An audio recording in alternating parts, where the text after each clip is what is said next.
Hey guys, tonight we're stepping into the brittle wind of a prehistoric evening.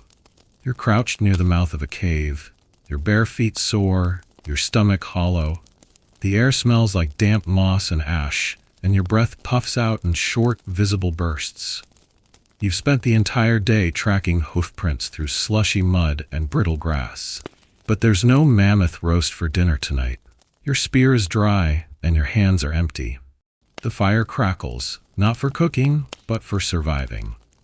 And in that dim glow, your mind starts cataloging everything you've ever chewed that didn't run away from you first. So before you get comfortable, take a moment to like the video and subscribe, but only if you genuinely enjoy what I do here. And hey, drop your location and local time in the comments. I love seeing where you're all tuning in from. Now, dim the lights, maybe turn on a fan for that soft background hum, and let's ease into tonight's journey together. Your ribs are starting to show. Not because you've been skipping meals on purpose, but because the hunt hasn't gone your way in days. Snow crunches outside, and inside, the wind howls like some hungry ancestor reminding you what failure tastes like. You're not special. Everyone in your clan is hungry too. And yet, as the eldest forager tonight, everyone's looking at you, like maybe you'll remember something edible that no one else has. So you glance beyond the firelight, to the shadowy ridges of rock and lichen. You know this terrain like your own calloused palms. You also know it's full of things people would only eat if they really had to. This is one of those nights. The first problem isn't even the lack of animals. It's that everything else in this icy landscape feels like it's hiding or hibernating. Even the bugs have burrowed underground. The stream is crusted with ice, and the usual signs of rabbit tracks have vanished. You reach into your memory, not the cozy, familiar ones, but the hard-earned, disgusting ones. The night you gnawed birch bark just for something to chew. The time your cousin tried boiling snow with pine needles for soup. And the infamous event when old Grun, desperate and delusional, tried to roast river slime and nearly choked. Historians still argue whether our ancestors developed complex cuisine by choice or sheer desperation. Honestly, if you were in charge of naming prehistoric cooking shows, This Might Kill You would top the list. But there's a raw beauty to these nights. These are the moments when survival isn't about bravery, it's about remembering. Remembering which berries don't send your bowels into a 3-day tailspin. Remembering which bark can be softened in boiling water to yield a sort of starch. Remembering that weird flat rock where snails sometimes hide after rain. You're not exactly a gourmet, but tonight you are the difference between going to bed hungry and going to bed slightly less hungry. You decide to check the mossy ridge behind the cave. That's where wild onions sometimes grow. Not the kind you slice on bagels, but the kind that reeks so badly, no predator dares come near. Still, anything pungent is better than nothing. You dig into the half-frozen soil with a sharpened bone, fingers aching, and finally tug up something that looks like a stringy garlic bulb covered in worms. Smells like swamp, tastes like pepper and despair. But it's food, kind of. You chew it slowly, grimacing. It's not much, but your body perks up slightly, grateful for the smallest scrap of energy. You pocket 2 more in a woven pouch made of sinew and bark. 1 for your cousin. 1 for Grun, even if he's still sulking over the failed hunt. Back at the cave, the firelight dances across hunched backs and shivering shoulders. A few kids pick at the remains of acorn mash from yesterday, barely enough to stick between their teeth. Someone's gnawing on what's left of a roasted squirrel tail. You hand out the onion-like bulbs quietly. No speech, just a nod. One kid pinches his nose and forces it down. Survival doesn't always taste good. Now, here's a quirky tidbit that archaeologists love to argue about. Did early humans sometimes eat clay during lean times? Yup, you heard that right. Geophagy, or the consumption of earth, is still practiced today in some parts of the world, especially during famines. The clay supposedly helps bind toxins in questionable plants or insects. Sounds bizarre, right? But there's evidence that certain Paleolithic groups may have mixed earthy sediment with bitter roots to make them less nauseating. You glance at the cave wall, where someone, probably you, scraped out crude tallies to mark how long it's been since the last good meal. 10, 15 days, you lose count. But one mark is longer than the rest, a symbol of a feast day when someone brought back part of a woolly rhino. It was a good day. You still remember the marrow dripping down your chin. That memory keeps you going. Tonight isn't that night. Tonight is quiet chewing, the kind that humbles your body but sharpens your mind. Another debate among scholars is whether these hunger nights sparked our ancestors' creativity. The theory goes, starvation flips certain switches in the brain, boosting alertness, even hallucinations. So when you're staring at the fire, belly rumbling, maybe that's when you start imagining things. Maybe you think of a trap that could actually catch something tomorrow. Maybe you dream of mixing crushed nuts with dried berries to form a travel cake. Or maybe, let's be real, you hallucinate a talking rabbit offering you pancakes. Either way, the mind wanders. You pull a strip of inner bark from a pine branch. It's gummy and fibrous, but chewable. Some tribes, thousands of years later, would turn this into flour. You just gnaw it until your jaw gets sore. It's kind of sweet if you really squint your taste buds. The kid with the squirrel tail finishes gnawing and curls up next to his mom. Someone passes around a bone with marrow still deep inside, and everyone takes turns trying to suck out what's left. It's community, in the leanest, rawest sense. And yet, you know the boring caveman diet, the one of roots, leaves, and bugs, is the fallback system. No matter what history books rave about mammoth hunts, most of your calories come from days like this. Quiet days. Cold days.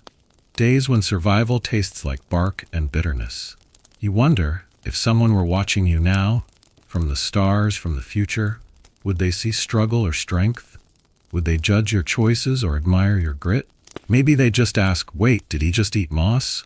Yes, you did. And you'll do it again tomorrow, if you have to. You sigh, nestle closer to the fire, and feel that one bitter onion bulb start to kick in with a tiny burst of warmth in your gut. The hunt may have failed, but the story doesn't end there. Not tonight. You wake up with something in your mouth. Not food, just your tongue, dry and heavy like it's wrapped in leather. The fire's gone cold, a soft ash pile humming with the last of last night's heat. You sit up slowly, muscles stiff from sleeping on stone and woven grass mats. The bitter sting of that stringy onion bulb still clings to the back of your throat. Not great, but you're not dead, so that's a win. Your stomach, however, doesn't care about survival technicalities. It groans with the kind of hunger that makes you briefly consider gnawing on your own wrist, not because you do it, but because your body just wants anything to chew on. And so, the morning plan is obvious. Forage. You gather your satchel, more bark than bag, and make your way out. The sun barely rises above the frost-bitten horizon, casting a silvery sheen over the underbrush. You head toward the edge of the forest, where the trees stand older, taller, and sometimes more generous. That's where the mushrooms hide, or at least the ones that haven't frozen into tiny fungal hockey pucks. Now, let's be clear. Foraging for mushrooms is not a casual stroll. It's a gamble. A bite-sized, mushroom-shaped gamble. You crouch low and start inspecting the base of a damp log. There, half hidden by moss, is something promising. It's got a smooth cap, delicate gills underneath, and it smells earthy. Good earthy, not corpse earthy. So far, so good. You pinch it off and hold it up to the light. A soft brown top with faint white speckles. Could be edible. Could also be a ticket to foaming at the mouth and seeing dancing mammoths. Here's where the reality check kicks in. You do not have a mushroom field guide. You have trial and error. And error sometimes means full-blown disaster. Historians still argue whether early humans had instinctive ways to distinguish poisonous fungi from safe ones. Some believe elders passed down knowledge orally through generations. Others think that knowledge was earned, painfully, through the one guy eats it and we all watch what happens method. You remember once, when your aunt tried a bright red cap with white dots. Classic rookie mistake. She spent 2 days staring at cave walls and muttering about talking tree spirits. She lived, but barely. Still, mushrooms are everywhere this time of year, especially when animals are scarce. So you tuck a few into your pouch, carefully separating the maybe edibles from the absolutely nots. You don't plan to eat all of them yourself. You'll bring them back to the group. Divide and conquer, or divide and hope someone else takes the risk first. The forest offers other treats, if you know where to look. Slime molds, those shiny, jello-looking growths on bark, are technically edible. Technically. They taste like the way mildew smells. You scrape a bit off with a stone knife and decide against it. There's desperate, and then there's that. You keep moving, eyes darting between leaf litter and tree bark. That's when you spot something really promising. Turkey tail mushrooms. They fan out like layered steps, colorful and thin. Not exactly delicious, but they've been known to have medicinal properties. You grin, or at least twitch the corner of your mouth. Score. Let's take a detour into one of those strange but true facts. In some prehistoric burial sites, researchers have found preserved mushroom spores in the teeth of human remains. That suggests these weren't just accidental snacks. They were intentional food, possibly even ritualistic. Maybe your ancestors believed certain mushrooms brought visions, or luck, or connection to the spirit world. Or maybe they just liked a chewy fungus now and then. You kneel beside a fallen birch and peel back the bark. Underneath, it's teeming with pale, damp growths, tiny white-capped mushrooms that glow slightly in the dim morning light. You hesitate. These are iffy. They might be one of those bioluminescent species. Glowing isn't usually a great sign. You take one, sniff it, and wrap it separately, just in case. As the sun creeps higher, warming nothing but your expectations, you begin the walk back toward the cave. Your pouch jingles softly with your fungal findings. Edible? Deadly? Gourmet adjacent? It's anyone's guess. But here's the funny thing about hunger. It makes everything feel like a maybe. Back at the cave, a few folks are chewing roasted acorn shells. You hold up the pouch. Everyone gathers around like it's a birthday gift, which is kind of sad. You explain what you found. You even sort them on a flat stone. Safe, maybe safe, and eat this and you'll meet the ancestors. Grun eyes the maybe safe pile and shrugs. He's not known for good decisions. Boil them all, someone says. You nod. Smart. If anything's sketchy, boiling helps reduce toxicity. That's the theory anyway. A crude pot made from animal stomach and hardened clay is set over the fire, and soon the whole cave smells like boiled socks and mushroom stew. The taste is complex. And by complex, you mean you'll chew it for 10 minutes and still not know if you like it. The kids wrinkle their noses. You slurp a spoonful and try to look encouraging. A warm belly, even one full of mystery fungus, beats an empty one. Mushroom days are weird like that. There's no meat, no excitement, no roaring fire and full bellies. But there's hope. And sometimes hope smells like mushroom soup that might make you hallucinate your dead uncle riding a deer. Here's a mainstream fact for you. Archaeologists believe that some Homo erectus and Neanderthal groups had seasonal food patterns. That means when meat was scarce, they didn't just starve, they shifted their diet. Roots, nuts, fungi, even seaweed if it was nearby. Prehistoric people adapted to their ecosystems far more flexibly than we give them credit for. So, when the meat runs out, you become a connoisseur of the weird, the chewy, the funky. And here's the twist. You start to prefer some of it.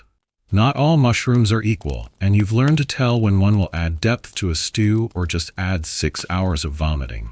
You experiment, cautiously, mixing mushroom types, adding in leftover pine bark paste. You even dry some over the fire, primitive preservation, and nibble on the crispy slices like ancient potato chips. Someone even jokes that you should open a mushroom cafe. You laugh, a dry little chuckle that sounds like bark snapping. But part of you wonders, what if this boring caveman diet isn't boring?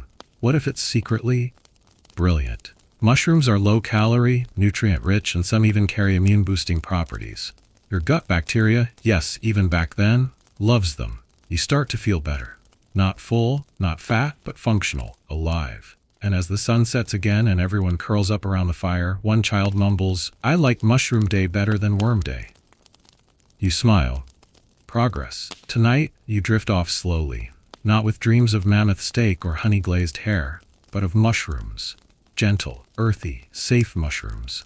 At least, you hope they were safe. And if not, well, tomorrow's problems tend to arrive tomorrow. There's a sound you recognize before you even open your eyes. Clicking. Sharp, rhythmic, close to your ear. Not danger, not wind, not fire. It's chewing. You squint open one eye and find Grun sitting on a flat stone beside you, eyes wide, grinning proudly, chewing on something. He holds up a writhing gray lump impaled on a thin stick. "Beetle," he says, and pops it in his mouth. You sit up slowly, rubbing the dried mushroom sleep from your face. He offers you the stick. On it, another beetle. This one's still twitching slightly, its back plated like a miniature turtle. No meat, no problem. It's bug buffet day. You sigh and take the beetle. Its legs wiggle one last time before you bite down with a hard crunch. It's earthy, slightly nutty, and deeply disturbing. But protein is protein, and protein is survival. You chew and try not to think too hard about the face it made before you ate it. Insects are the forgotten pantry of the ancient world. They're everywhere, hiding under logs, burrowing into bark, clinging to roots, buzzing past your ear. And in times like these, they're not pests, they're dinner. Historians still argue whether our insect consumption was purely out of desperation or if some prehistoric groups actually cultivated a taste for them. Some evidence suggests certain tribes had seasonal preferences. Ants in spring, beetles in fall, caterpillars after heavy rains. You right now just know one thing. This one tastes better than boiled pine bark. You set out with Grun, your bug-hunting buddy, toward a fallen tree you spotted yesterday. Rotting wood? Prime real estate for bugs. As you lift a chunk of damp bark, dozens of tiny creatures scurry. Centipedes, beetles, white grub larvae fat as your thumb. You scoop a few into a woven pouch. Grun starts eating them raw, and you physically flinch. "Cook them," you mutter. "Always cook them." He shrugs and keeps chewing. Back at the cave, you skewer the grubs on a thin green stick and rotate them slowly over the fire. The fat begins to bubble, then sizzle, dripping into the flames with a high hiss. The smell, weirdly, good.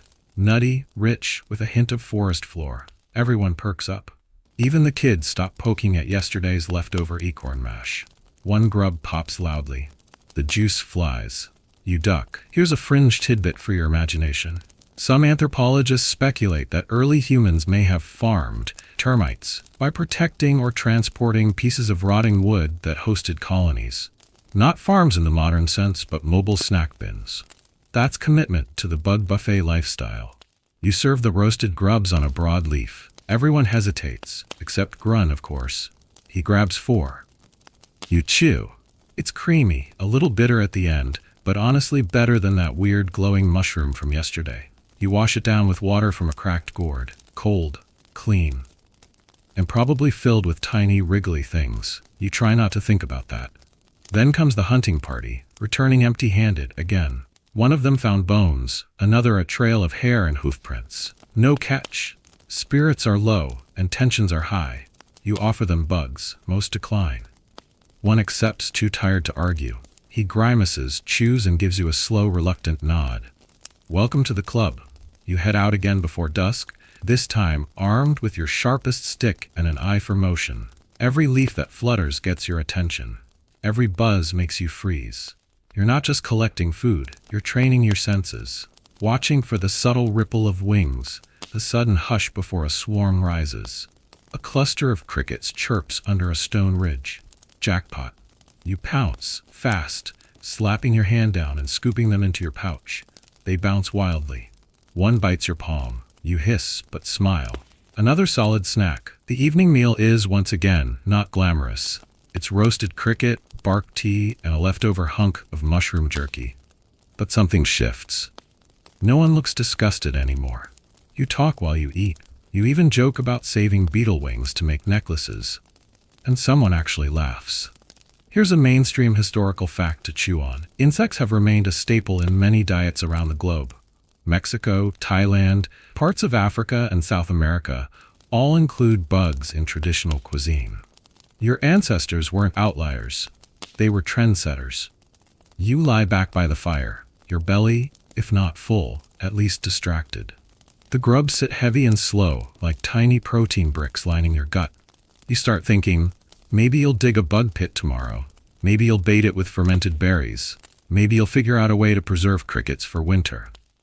This is the boring caveman diet they don't tell you about in school. Not heroic mammoth steaks, but beetles, crickets, worms, and spit-roasted grubs. You weren't a hunter today. You were a gatherer of the squirmiest kind. And yet, here you are, still alive, still learning, still chewing. You wake up to the sound of someone digging. Not quietly. No, this is angry digging, grunting, scraping bone tool against frozen earth.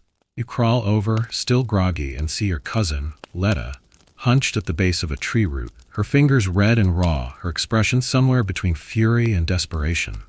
"They're here," she says through clenched teeth. "They have to be." You don't even ask what she's looking for. You already know. Roots. Not glamorous, not easy, but dependable in that stubborn, underground way. When everything else disappears, mammoths, mushrooms, bugs, roots still wait, buried in the cold dirt, hiding like survival secrets. You grab a digging stick and join her, plunging into the frozen crust of soil beside the gnarled tree. The effort is slow, brutal. Your fingers sting, dirt packs beneath your nails, gritty and numbing. But eventually, with a satisfying crack, you hit something dense and fibrous. A root. Not big, not pretty, but edible. You pull it out and hold it in both hands, brownish, twisted, with little hair-like strings curling from the sides. It smells like wet wood and maybe hope? "Boil it," Letta mutters, "or roast. Last time raw gave me the shakes." You nod. Noted. Historians still argue whether Paleolithic people understood which roots had hidden toxins and how to neutralize them. Some say trial and error. Others point to patterns of food sharing, wisdom passed from elder to child, don't eat the white ones raw, never harvest near bitterweed, and so on. In your experience, both can be true. Knowledge passed down, and sometimes painfully earned. You both keep digging. The patch is good. Soon, you've gathered a bundle of stringy tubers, some long, others bulbous, a few with odd blue or reddish hues. Some will roast fine. Others need hours of soaking and scraping. You find a particularly large one, thick, gnarled, shaped almost like a clenched fist. You've seen this kind before. The last time someone roasted it too fast, they ended up curled in a ball for 2 days, sweating and muttering about flying goats. Cooked right, though, it's like prehistoric mashed potatoes. You haul the haul back to the cave, dirt still clinging to your shins. The others gather around as you spread out your findings. The younger ones eye the tubers with cautious optimism. The older ones, well, they've seen the full spectrum, from delicious starchy goodness to violent food poisoning.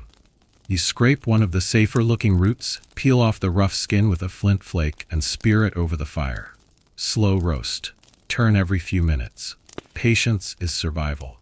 That's become your motto lately. And while it cooks, you start cleaning the others, scrubbing off mud, trimming the hairy ends.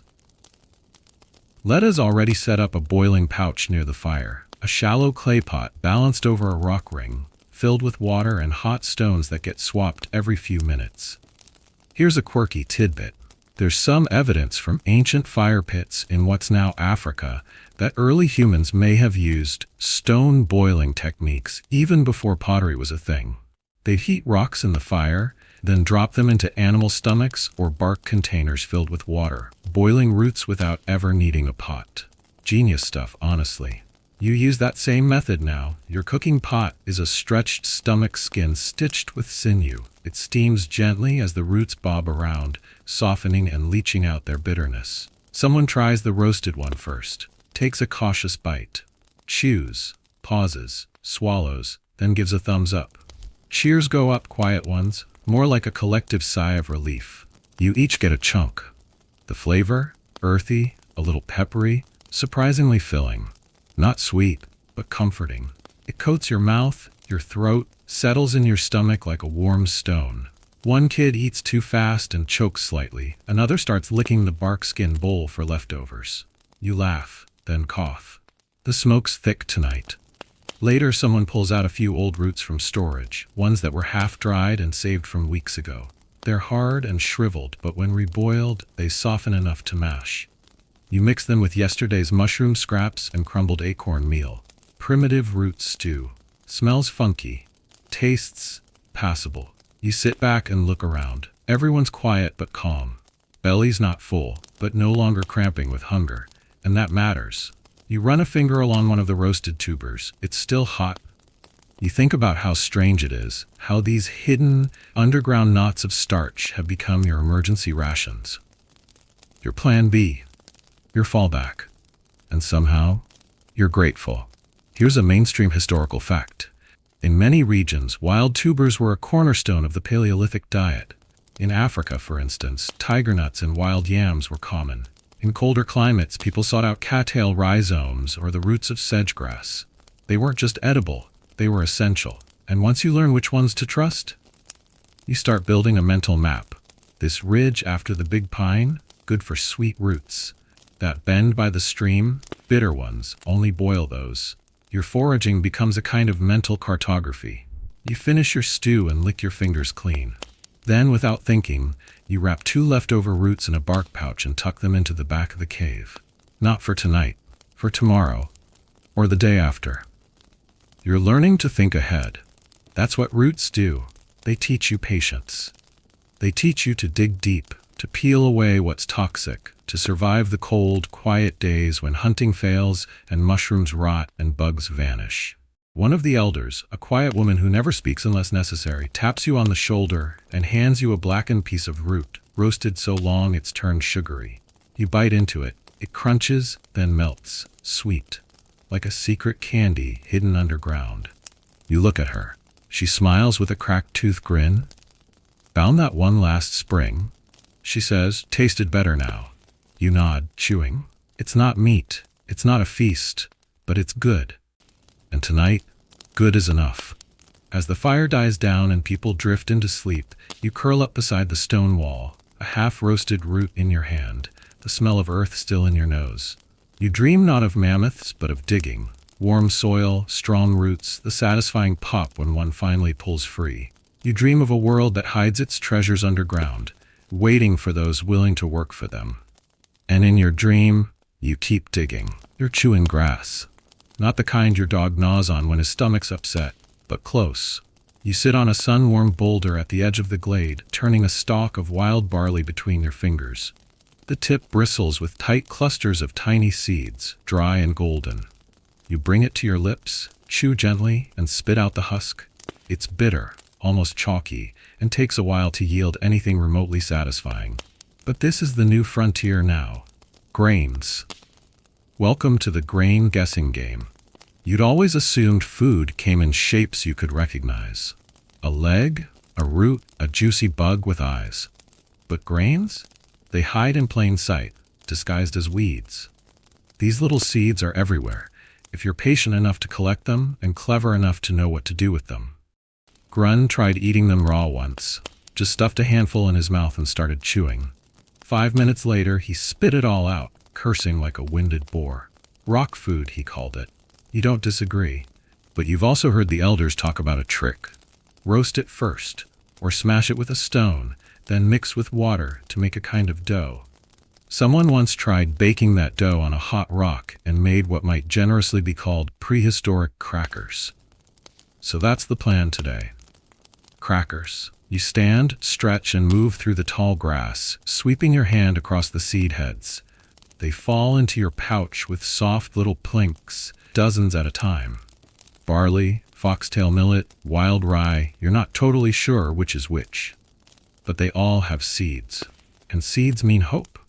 Historians still argue whether early humans understood the potential of grains as more than just snacks. Some believe they were mere afterthoughts, emergency filler. Others suggest grains were a slow-burning revolution, one nibble at a time. The truth probably lies somewhere in between, like all the best survival stories.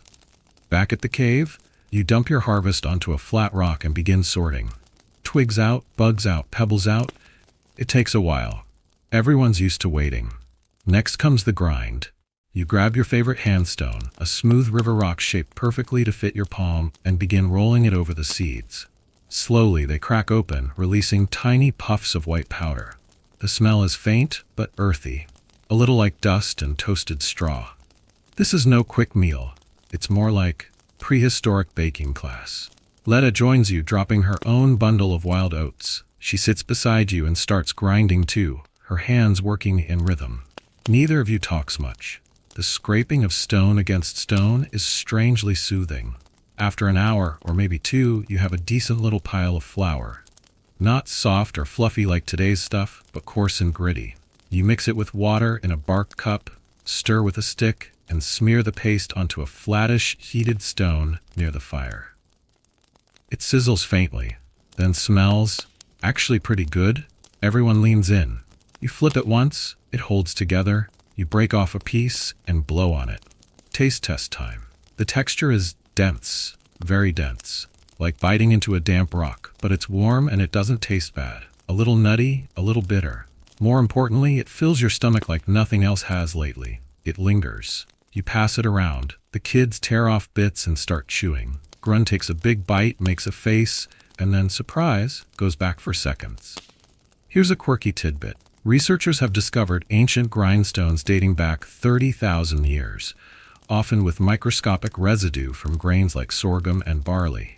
That means our ancestors weren't just picking at grass, they were grinding, cooking, and maybe even planning.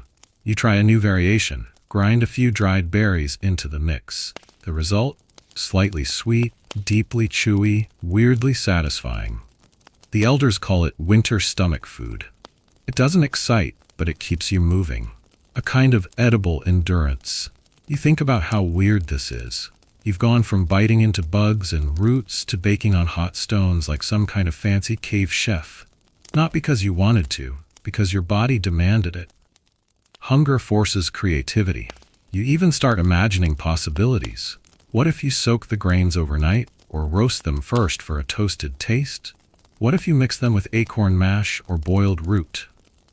Grain possibilities are endless, and endlessly laborious. That's the trade-off. One roasted grass seed flat cake takes hours of foraging, sorting, grinding, mixing, and cooking. Not to mention cleaning up the sticky bark bowls afterward. But when the final round of cakes comes off the fire, everyone gets a bite. Even the dog-looking thing that hangs around your cave gets a crust. And as the sun dips low, casting orange light on soot-smudged faces, you realize something important. This isn't just food. It's a system. Grains are dependable. They store well, even in damp seasons. You can eat them toasted, ground, baked, or boiled. They won't run away or go sour after one bad day. They're boring, but they last. And maybe that's the lesson buried in all these seeds. Life doesn't always need to be exciting to be enough. You eat your last flat cake slowly. It sticks to your teeth and leaves a dusting of flour on your fingers. You lick it off, savoring the quiet satisfaction of being just full enough. The fire crackles softly. Someone snores. A child hums a tuneless tune as she curls under a bear hide. You lie down, the warmth of food spreading through your belly, and think about how you'll do it again tomorrow. Find the grasses, gather the seeds, crush, bake, chew. Not because it's thrilling, because it works. And in the world you live in, that's everything. The smell hits you before the sound does. Muddy, fishy, and strangely floral. You step into the edge of the marsh as the sun starts to rise, the air thick with the scent of wet decay and living water.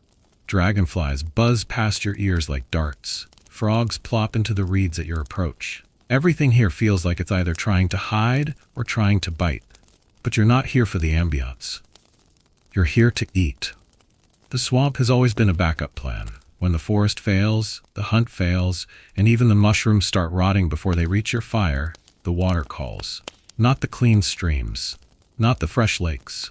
The mucky, brown, mosquito-thick swamps where things live. Strange things, slimy things, edible things, maybe. You press forward, feet sinking into the mud. You wince as something cold slithers past your ankle. A moment of panic, but it's just an eel, or a stick pretending to be one. You're not sure which is worse. You reach down and tug at a patch of lily roots. They resist, slick and stubborn, then give way with a satisfying slurp. They're bulbous and yellowish, with long green tendrils like alien hair. You smell one. It's intense, like soil and garlic had a swampy baby. Still, you know from experience, boil it long enough and it softens into something chewable.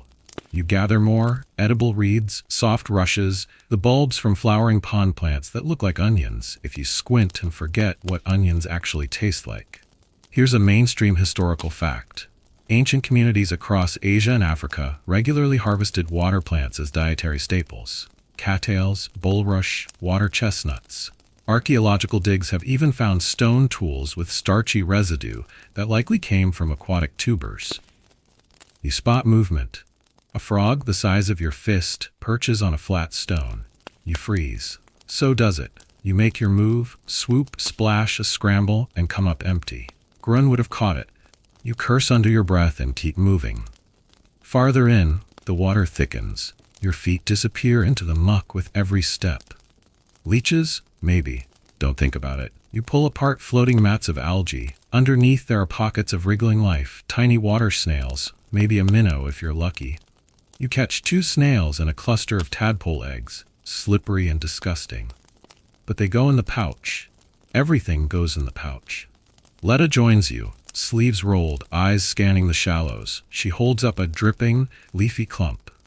These grow near clean spots, she says, pointing to a patch of low reeds with wide, flat leaves.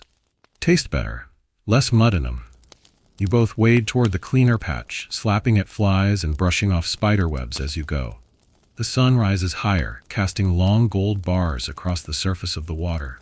It's strangely beautiful, until a cloud of gnats flies into your nose and beauty dies a wet, sniffling death. You head back with your haul, bags of root bulbs, fistfuls of reed shoots, 2 more snails, and a leaf-wrapped bundle of something Letta insists is swamp salad. You don't argue. You're too tired. Back at the cave, the others stare at your mud-covered forms like you just walked out of a bog-themed horror tale. You dump the goods on a flat rock and start sorting. Boil first, always. Marsh plants can be tricky. Some are safe raw, others need heat to melt away bitterness and toxins. You're not rolling dice today. You clean the snails, pop them in a tiny bark bowl with water, and set them near the fire to steam. The roots go into the boiling pouch. The reed shoots you roast gently over hot coals until they brown and curl. The smell isn't great. It's wet, green, and smells faintly like fish breath. But when the snails pop and the roots soften, you serve the first bowls. Slime, starch, and a little salt from that rock you cracked open last week. It's edible. Grun crunches the snails. Letta gnaws a lily root and gives a slow nod. The kids mostly poke at the swamp salad, but a few are brave. Here's a quirky tidbit. In parts of prehistoric Europe, there's evidence that people may have gathered freshwater algae and sun-dried it into cakes. Primitive spirulina. The jury's still out on whether it was nutritious or just a terrible accident that people kept repeating. You dip a reed shoot into some mushroom paste from 2 nights ago. It works, somehow. Texture helps.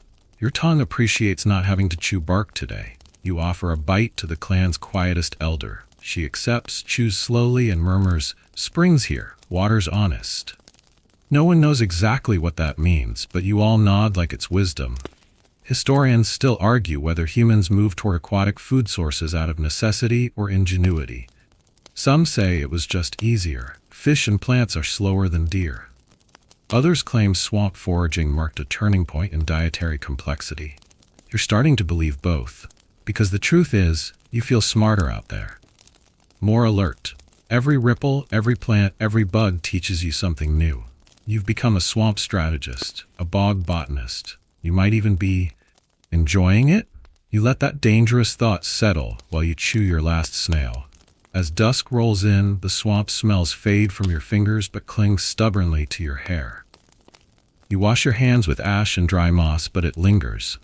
A reminder of the mud, of the hunt, of the humbling truth that when all else fails, the swamp feeds you. And you'll be back tomorrow. With better shoes. It starts with a smell. Not the usual swamp stink or burnt tuber, but something sharper, sweet, sour, almost intoxicating. You follow it through the trees, nose wrinkling, heart cautiously hopeful. It's not smoke. It's not death. It's something else entirely. And then you see it. A cluster of fallen fruit, half sunk in the loamy soil. Yellow and bruised, soft-skinned, oozing juice that glistens in the morning sun. Flies buzz in ecstatic spirals around it. One has cracked open, revealing a pulpy interior, bubbling slightly. You crouch low and inhale. The smell is stronger now, fermented. Like overripe berries left in the sun too long. You poke the fruit. It jiggles. You touch the juice to your tongue. It tingles. Congratulations, you've just stumbled into the fascinating world of accidental fermentation. No clay jars, no yeast packets, no brewing manuals, just nature doing what it does, breaking down sugar, bubbling it into something new, something strange, something ancient. Grun shows up just in time to see you swirling your finger in the goop. He doesn't ask questions. He just grabs a fruit and bites in. Juice runs down his chin. He chews, sways slightly, then grins. Tastes like lightning. You take a proper bite. The flavor is wild. Sweet, then sour, then a sharp kick at the back of your throat. Your brain lights up like fire hitting dry grass. You blink. You might be smiling. It's hard to tell. You eat another. Then a third. And suddenly your legs feel warmer. Your ears feel further away. Your vision blurs just enough to soften the world around the edges. This is new.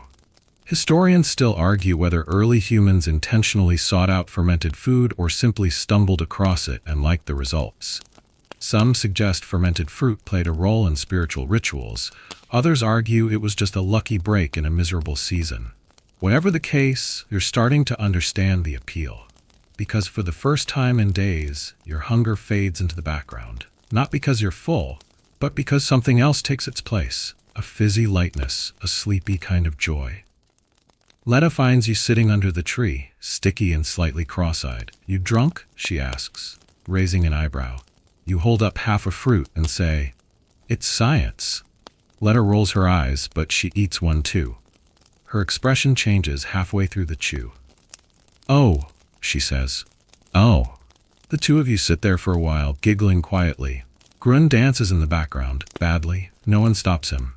Here's a quirky tidbit. Modern primates, chimpanzees, gorillas, even elephants, have been observed seeking out fermented fruit, sometimes traveling miles for a boozy banana.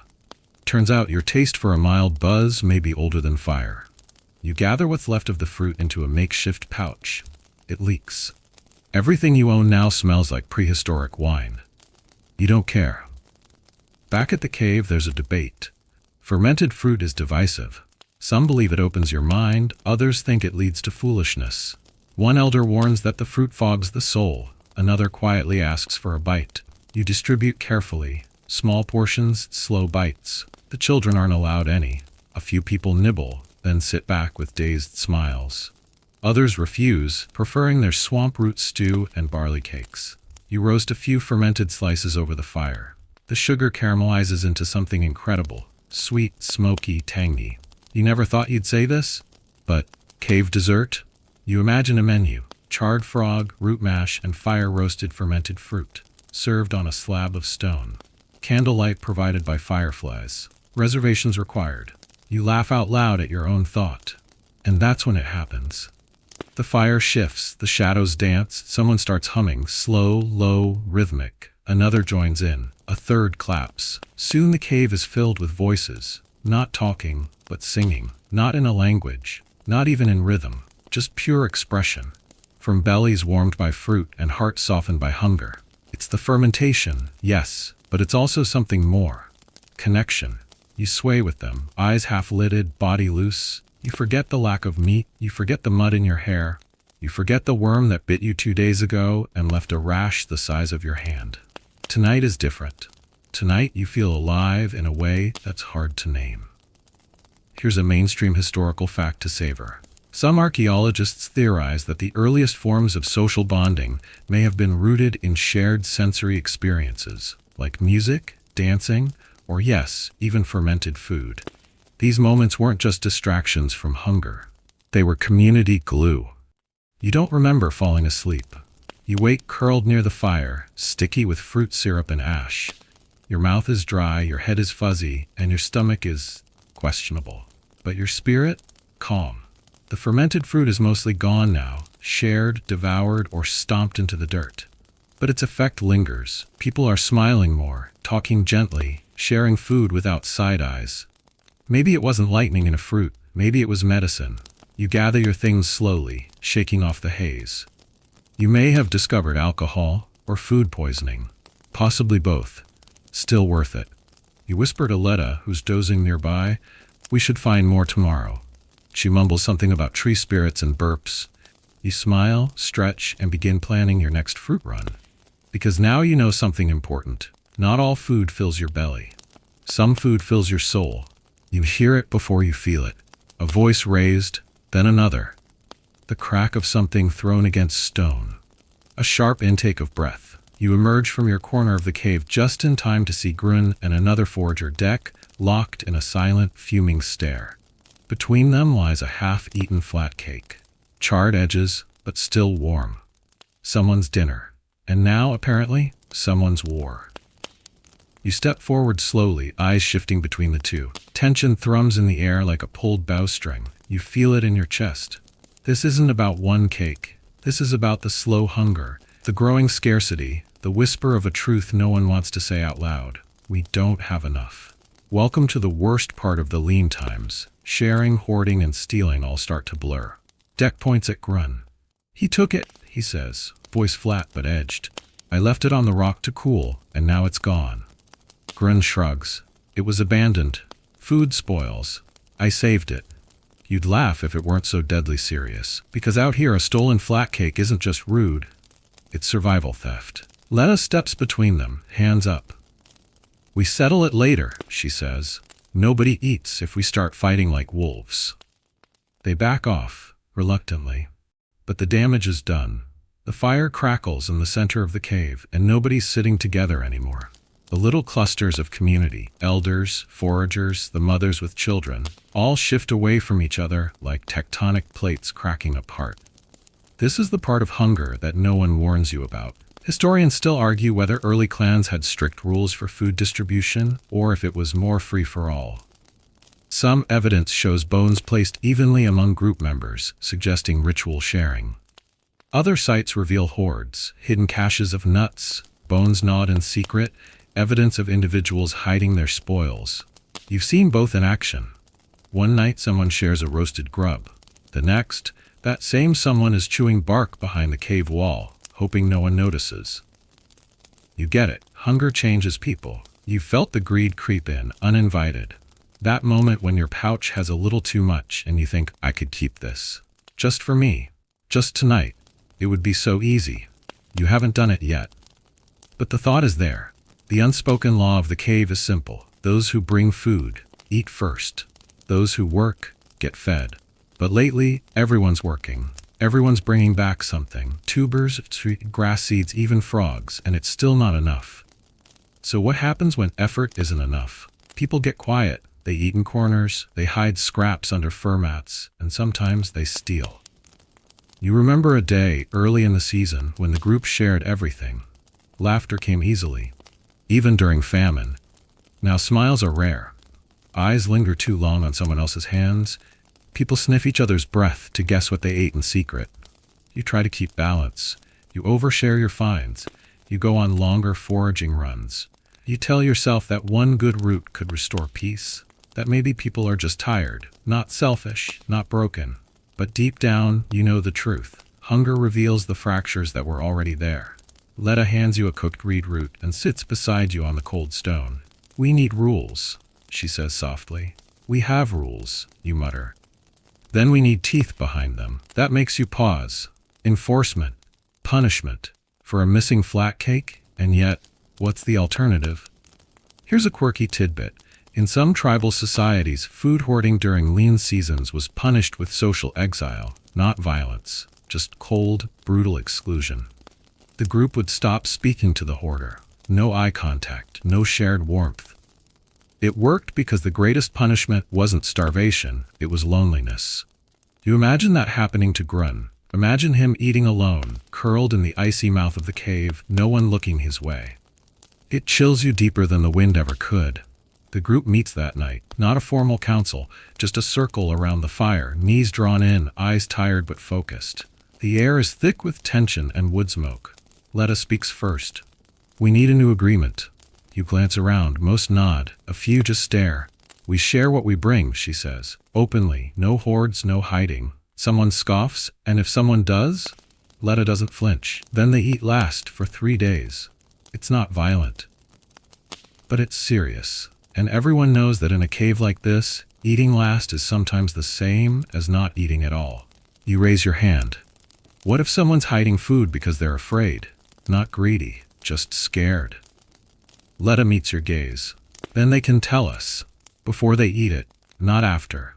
The rule is simple, brutal, but strangely fair. A murmur of agreement passes through the group. Grun mutters something under his breath but doesn't object. And just like that, the fear lifts slightly, not entirely, but enough. The next morning, Deck finds a small pile of flat cake by his sleeping mat, cracked in two. A quiet apology, maybe. No one says anything. You go foraging again, this time not for roots or bugs, but for peace. You bring back extra. You leave it near the fire without your name on it. A child eats it, smiles. You don't say a word. That night, the cave feels warmer. People sit closer again. Someone tells a joke. It's not very funny, but it gets a chuckle. The crack in the group didn't vanish, but you've patched it for now. Here's a mainstream historical fact. Cooperation was likely more critical to human evolution than competition. The ability to share, to forgive, to hold together through starvation, those traits may have mattered more than strength or speed. And you're living proof. You lie back, belly not full but satisfied. Around you, the group settles in. A mother hums softly to her child. Grun snores. Deck chews slowly, eyes closed. You close your eyes too. Tomorrow, someone else might steal. Someone else might break the rule. But tonight, you all breathe together. And sometimes that's enough to make it through the dark. The days blur. Hunger becomes the rhythm of your bones. Not sharp anymore, just constant, like background noise you've learned to ignore. You don't wake up starving anymore. You wake up expecting it. You don't dream of feasts. You dream of the weight of a good root in your palm, or the smell of that chewy barley flat cake crisping over the fire. The body adapts. The mind, too. You roll over on your sleeping mat, a mess of woven grass and worn hide, and stretch slowly. Every joint pops like cracking branches. You're not young anymore, but you're sharper than you've ever been. Leaner, hungrier. Not just for food, but for clarity. They say that fasting makes you light. They say the mind opens when the stomach closes. You used to laugh at that. But now you're not so sure. You sit up and scan the cave. Most are still asleep, curled in groups, huddled under shared fur. Grun's snoring like a mammoth. Letta's arm drapes over her face, blocking out the firelight. But you're awake. Fully.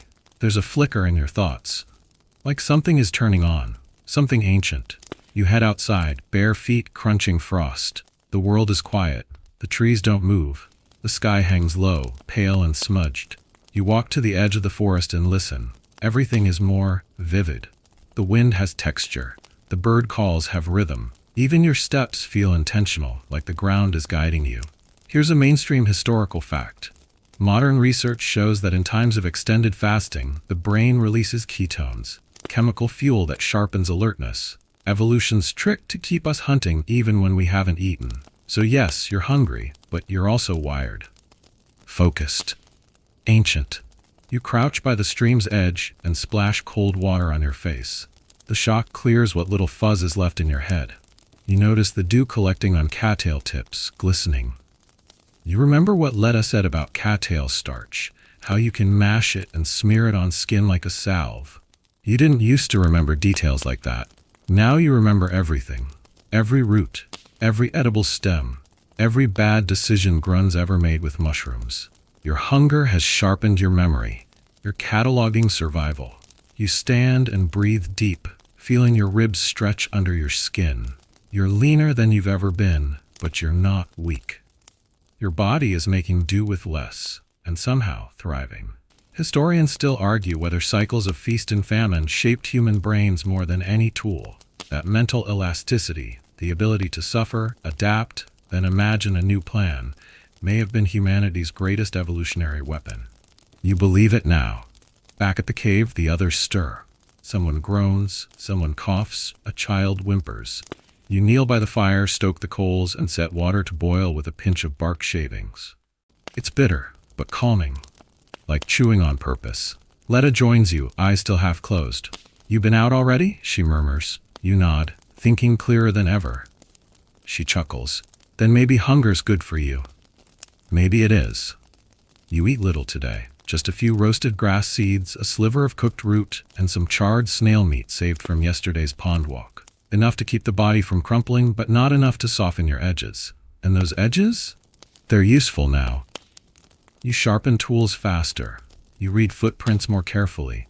You can tell from a frog's croak whether it's guarding eggs or just singing to itself. You've learned to live in slow mode. That night, the clan gathers quietly. No big meal, just the shared habit of fire. No one talks about hunger. You don't need to. It's in the way people breathe, in the way they scrape bowls with their fingers, in the way they don't complain anymore. You glance at Grun. He's making something. A net? No, a pouch, smaller than usual. You lean in and realize he's designing a trap, a clever one. For eels, maybe. Something that can be buried in mud and baited with rotting root. You blink. Grun, the chaos clown of fermented fruit night, has invented a new tool. You wonder if hunger rewired him too. Here's a quirky tidbit. Some anthropologists believe food scarcity triggered some of the first real technological innovation. Fire-hardening spears, smoke-curing meat, inventing baited traps, all born out of the same need, do more with less. You're witnessing that firsthand now. Letta's repairing a sack using twined grass and bark thread. Another member, Yor, is sketching something in the soot with a stick. It looks like a map, a memory, a mental grid of where the last edible roots were found and how many were left. "We should go back there in 3 days, he says without prompting. "Let them regrow." You nod slowly. You're thinking like a steward. "Thinking like someone who wants to keep chewing," he replies. That gets a laugh. The first real one in days. Even the kids are quieter now, but not scared. They play little games that don't use energy. Pebble counting, shadow dancing. One sings a nonsense tune that makes Grun smile. You look around the cave and see a strange calm. The kind born not from comfort, but from adaptation. From everyone doing more than survive. You've stopped reacting. You've started anticipating. You chew slower. You breathe deeper. You dream longer. And the dreams, they're sharper now too. Vivid images. Cold light. Warm soil. You dreamed last night about mammoths, not as prey, but as companions. You dreamed of rivers that carried seeds in baskets made of your own woven hands. You dreamed, and then you woke up remembering. Something's changed. You wonder if this is what evolution feels like, not some grand leap, but a quiet recalibration.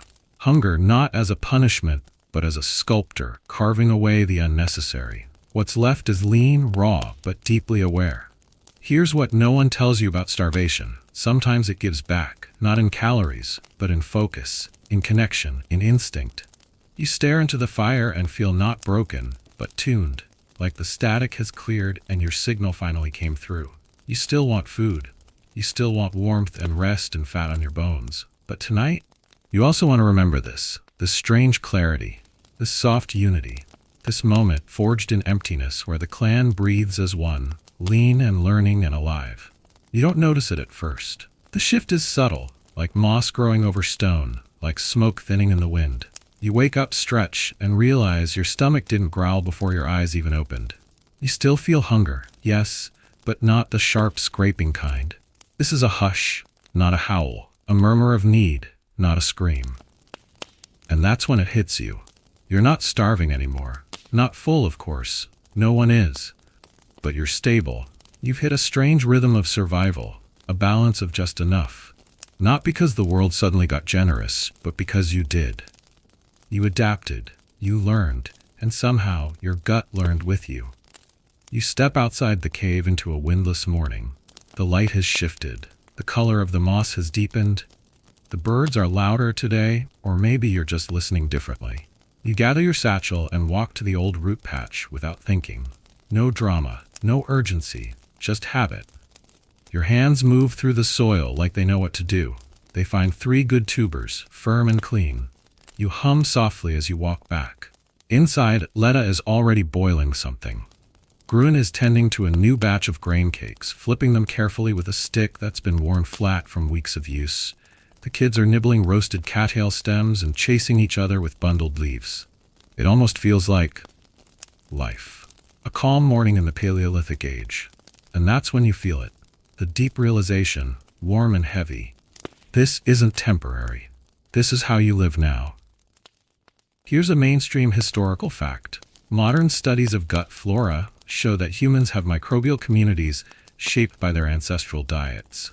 In populations that still rely on foraged roots, grains, and bugs, their gut bacteria looks drastically different from people who eat processed food. So while your belly has shrunk, your gut has bloomed. Literally.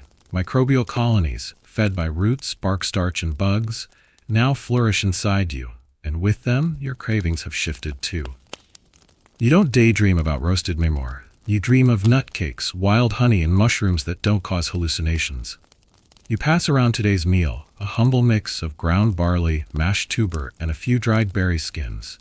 It's bland, it's brown, it's kind of chewy, but everyone smiles, even Grun. You eat slowly, savoring each bite not for its taste, but for its work. You know what went into it, the forage, the grind, the fire, the hands. This is food with fingerprints, and that makes it sacred. Later, while sharpening a bone hook near the fire, you think back to the first hungry night. The mushroom roulette, the bugs, the swamp slime, the fermented fruit, the fights, the maps drawn in ash, the cold mornings and cracked knuckles, the smells, some good, some unspeakable, and you smile, because you've changed. You used to think boring caveman food meant scraping by. Now you know it meant never giving up. It meant finding new flavors in desperation, new techniques in failure. It meant learning that survival isn't about winning, it's about listening.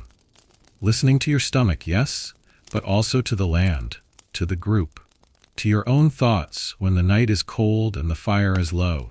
You're not just eating to stay alive anymore, you're living in the act of eating. And that's something modern folks forget, isn't it? How food used to matter.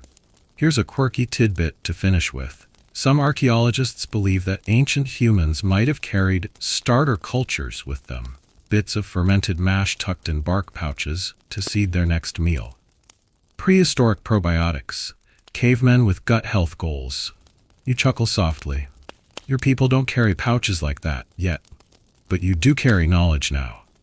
The shape of roots, the sound of frogs in mating season, the bitterness of raw barley versus the sweetness of roasted grain. You know what to eat, and more importantly, you know why. And here's the part that's both funny and profound. You're not the same person who walked into this story 9 sections ago. You've become a historian of your own hunger, a scientist of soil, a quiet, patient cook who's learned that fire, time, and care can turn bark and bugs into something almost beautiful. You look over at Letta, who's tying together a bundle of dried tubers for storage. She catches your gaze, smiles, and says, "You hungry?"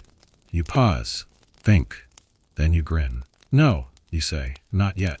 And so, here you are, in the flickering dark, the last ember of the fire glowing orange near your feet. Outside, the wind sighs through the trees, and inside, the soft breaths of those you share this cave with hum like a lullaby.